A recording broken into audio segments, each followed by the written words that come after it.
one waitress, one arrogant millionaire, and a grand piano. What started as a cruel attempt to humiliate her turned into a moment that silenced the room and shattered egos. You won't believe how she turned the tables with nothing but her talent. It was a warm Friday evening, and the hum of conversations filled the air at La Fontaine, an upscale restaurant tucked into the heart of Raleigh, North Carolina. The clinking of glasses, soft footsteps of servers, and the faint strains of jazz from a corner piano created an ambience of refined indulgence. Jessica, a 25-year-old waitress with a quiet demeanor and an unmistakable spark in her eyes, moved swiftly between tables, balancing plates and smiles. To most patrons, she was just another face in uniform, but inside, she carried dreams bigger than the luxurious dining room around her. Jessica's passion wasn't serving tables, it was music. Ever since she was a child, the piano had been her refuge, a place where she could express every joy, every sorrow, and every unspoken thought. But dreams don't pay the bills. Working long shifts at La Fontaine was a necessity, a stepping stone toward the music academy she longed to attend. Few knew about her talent, except for the restaurant staff who occasionally caught her stealing moments at the old upright piano in the back room during breaks. That night, as the evening rush began to settle, the door swung open and in walked Michael Carter, instantly recognizable. The wealthy entrepreneur made an entrance as if he owned the room, flanked by a few equally polished companions. Michael exuded an air of superiority known for his sharp tongue and penchant for spectacle. His presence made even the most seasoned staff stand straighter. Jessica's colleagues exchanged knowing glances. Michael was not an easy guest. He was the kind who thrived on pushing people's buttons. For Jessica, though, he was just another table to manage in a long night's work. But this wasn't going to be a normal evening. As Michael scanned the room, his gaze landed on Jessica. Something about her seemed to catch his attention, a momentary pause, then a smirk. Jessica felt the weight of his stare but brushed it off, focusing instead on refilling water glasses and clearing plates. However, Michael wasn't done with her. He had already decided she was going to be his entertainment for the night. Growing up in a small town in South Carolina, Jessica knew about dreams of grandeur often feeling as distant as the stars. Her mother, a single parent and a tireless caregiver, had worked double shifts as a nurse to ensure Jessica and her siblings had food on the table. Despite their modest means, music had always been a constant in their home. Her mother's old vinyl records and the out-of-tune piano gifted by a neighbor were the seeds of Jessica's love for melody. That piano became her escape. While other kids played outside, Jessica spent hours teaching herself to play. She mimicked the songs on the radio, then ventured into classical pieces she found in second-hand music books. Her talent didn't go unnoticed. She played at church, school recitals, and community events. But recognition couldn't mask the financial hurdles that loomed over her dreams. By the time she turned 18, the reality was clear. A professional music career would have to wait. Scholarships didn't come through, and family responsibilities took precedence. Jessica packed away her concert ambitions, replacing them with the practicality of earning a living. Yet, she couldn't entirely give up. The piano was more than a dream, it was her identity. When she moved to Raleigh a few years ago, Jessica sought out a job at La Fontaine not just because of the pay, but because of the grand piano tucked into the corner of the restaurant. Even though she rarely had time to play it, just knowing it was there gave her a sense of comfort. Music hadn't left her, it was simply waiting. That night, as Michael and his entourage took their seats, Jessica approached their table, balancing a tray with practiced grace. Michael ordered a top-shelf scotch and cracked a joke loud enough for the nearby tables to hear. Jessica offered a polite smile as she took their orders, her voice steady despite the strange energy radiating from him. "Jessica, huh?" Michael said, glancing at her name tag. "Sounds like someone with a lot of hidden talents." The comment caught her off guard, but she nodded politely and stepped away to place their orders. She didn't notice the knowing grin he shared with his companion, nor the way his eyes followed her every move. But Michael wasn't just observing. He was planning, and Jessica would soon find herself at the center of a spectacle she never asked for. The night carried on like any other, with the hum of laughter and silverware filling the room. Jessica kept her pace steady, avoiding Michael's gaze as she moved between tables. She had dealt with difficult customers before, but something about him felt different, not just rude but calculated. His presence loomed like a shadow, making her uneasy in a way she couldn't quite shake. By the time the appetizers were served, Michael had already started his performance, though not the kind Jessica expected. He held court at his table, loudly recounting tales of his success and peppering in jabs about people who lacked ambition. His entourage laughed dutifully, while other diners shot annoyed glances in his direction. Jessica tried to stay focused on her tasks, but as she returned to his table with a bottle of wine, Michael caught her off guard. "Tell me, Jessica," he said, his voice cutting through the noise.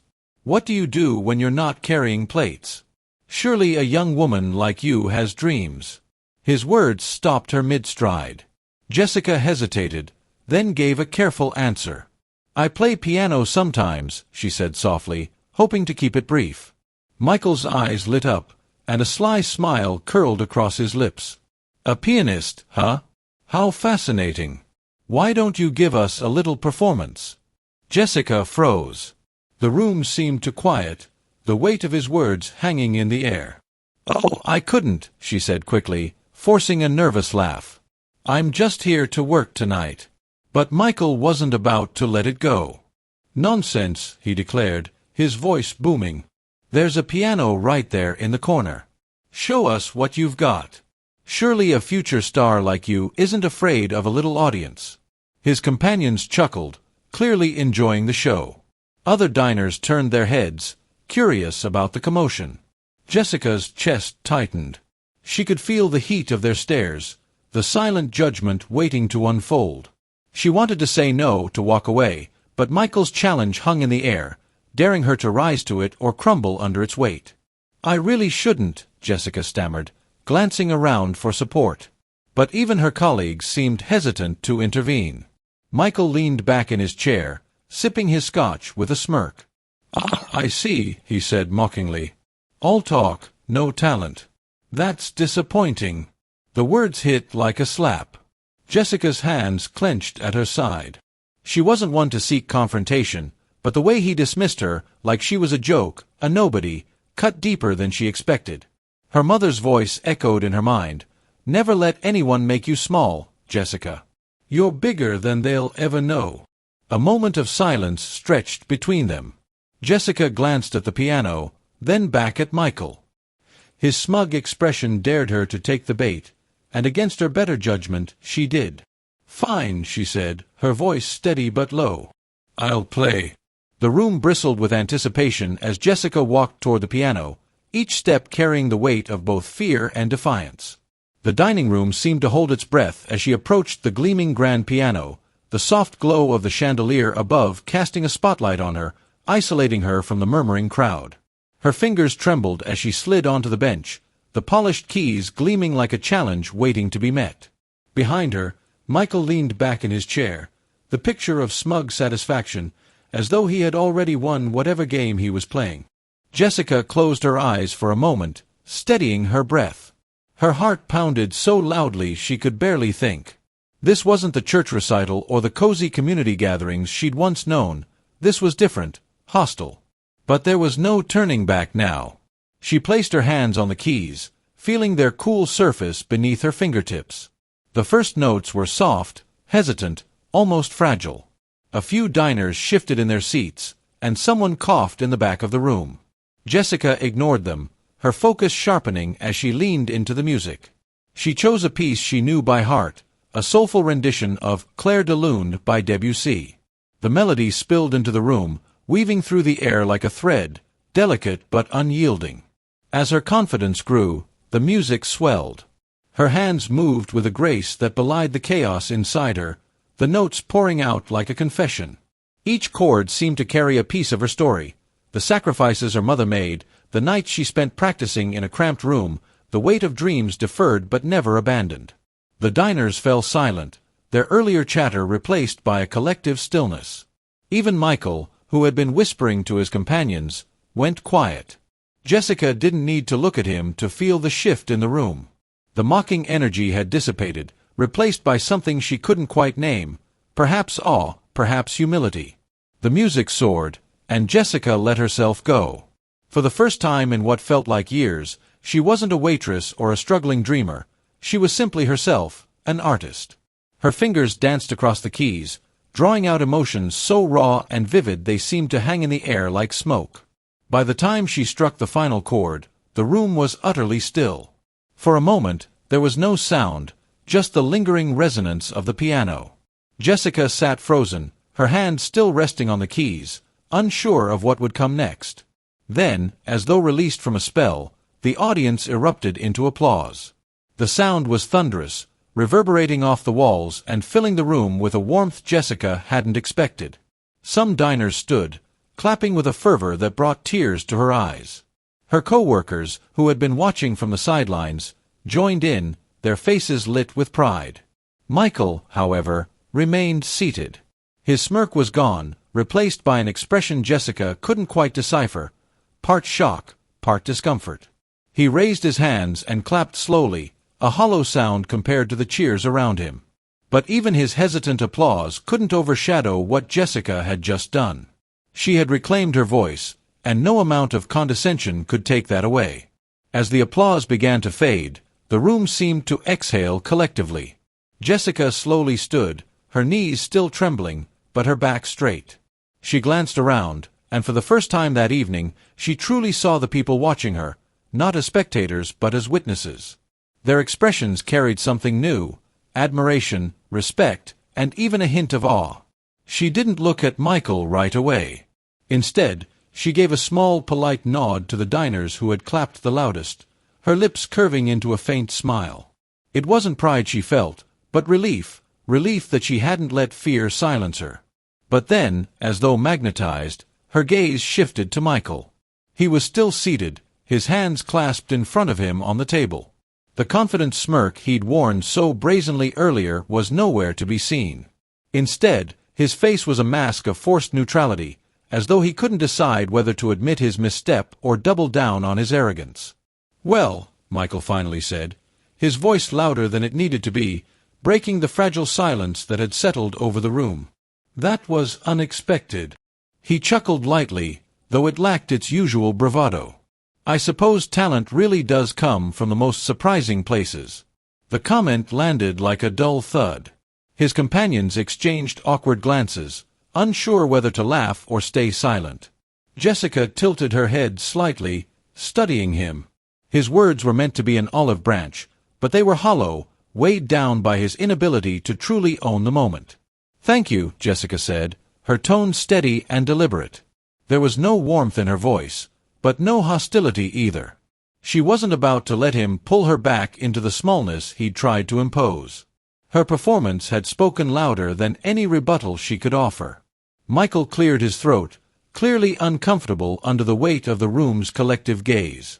He gestured toward the waiter for another drink, a flimsy attempt to regain his composure. "You've got quite a gift," he added, almost begrudgingly. Jessica nodded once, her gaze unwavering. "Everyone has a gift," she said, the weight of her words deliberate. "It's how you choose to use it that matters." The room seemed to hold its breath again, the subtle sting of her response rippling through the air. It wasn't loud, it wasn't aggressive, but it was enough. Michael shifted in his seat, his usual air of dominance slipping further with each passing second. The diners began to turn their attention back to their meals, though the energy in the room had shifted entirely. Where there had once been the quiet hum of privilege and pretense, there was now something richer, a shared understanding, perhaps even respect, for the waitress who had reminded everyone of the power of authenticity. But Michael wasn't just humiliated. He was exposed, and no amount of charm could shield him from the truth. Everyone in the room now saw. Deborah stepped away from the piano, the weight of the moment settling in her chest. Her colleagues greeted her with quiet smiles and subtle nods of encouragement as she returned to her station. She still had a job to finish, but something about her posture had changed. Her head was held a little higher, her movements more deliberate. Michael's table had quieted. His entourage, who had laughed so freely at her expense earlier, now avoided eye contact, their conversation subdued. The bravado that once filled their corner of the restaurant had evaporated, leaving only an awkward silence in its place. The night continued, but Jessica felt lighter. Each step she took through the dining room felt more purposeful, her confidence blooming in a way she hadn't expected. As she refilled glasses and cleared plates, patrons stopped her to offer kind words. "You're incredible," one older woman said softly as Jessica set down a coffee cup. "I don't think I've ever heard anything so moving." "Keep going," another man added. "You've got something special. Don't let anyone tell you otherwise." Jessica thanked them with quiet humility, her heart swelling with gratitude. These weren't just compliments. They were validations of everything she'd worked for, everything she'd dreamed of becoming. Michael, however, was not so gracious. As Jessica approached his table to deliver the check, he looked up at her with an expression that teetered between annoyance and reluctant admiration. "You've made your point," he said, his tone clipped. "No need to rub it in." Jessica paused, meeting his gaze directly. "It was never about proving anything to you," she replied, her voice calm but firm. "I just wanted to play." Michael had no response. He fidgeted with his drink, his once commanding presence reduced to an awkward shuffle. The power dynamic had shifted completely, and everyone at the table knew it. As Michael scribbled his signature on the check, one of his companions, a younger man with a softer demeanor, looked at Jessica and said, "You were amazing, truly." The sincerity in his voice caught her off guard, and for a moment, she saw a flicker of humanity in a group she had written off as shallow. "Thank you," she replied, offering a small smile before walking away. The night ended with Michael and his group leaving quietly, their usual grand exit replaced by a hasty retreat. Jessica watched them go, feeling neither triumph nor bitterness. She wasn't thinking about Michael anymore. Her mind was already on the next step. The tips from that night were unusually generous, enough to cover her rent and leave a little extra for piano lessons she'd been postponing. As she locked up and walked home, the crisp air filling her lungs, Jessica felt something she hadn't felt in years: certainty. She wasn't just a waitress, and she wasn't just a dreamer. She was an artist, and nothing, not mocking words, not financial struggles, not fear, could take that away from her. But as she walked, her thoughts weren't on the night's conflict, they were on the future, where her dreams finally felt closer than ever. Jessica sat on the worn bench in her small apartment, her fingers gliding over the keys of her old upright piano.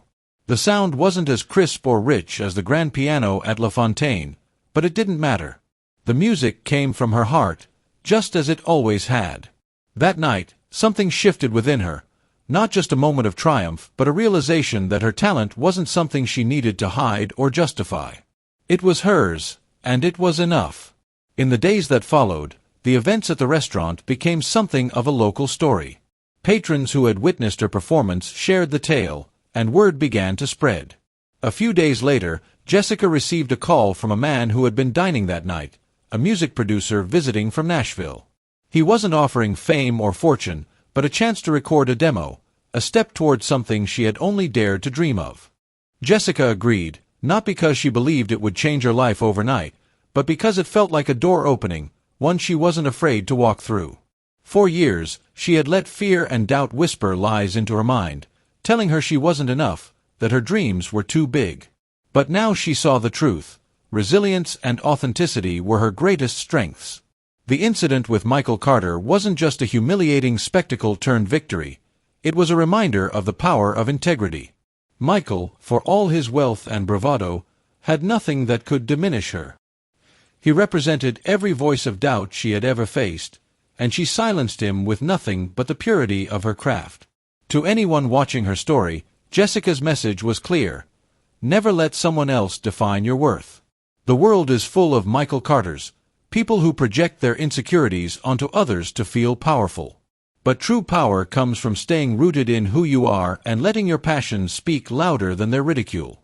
As she closed the piano lid and rested her hands on the faded wood, Jessica smiled.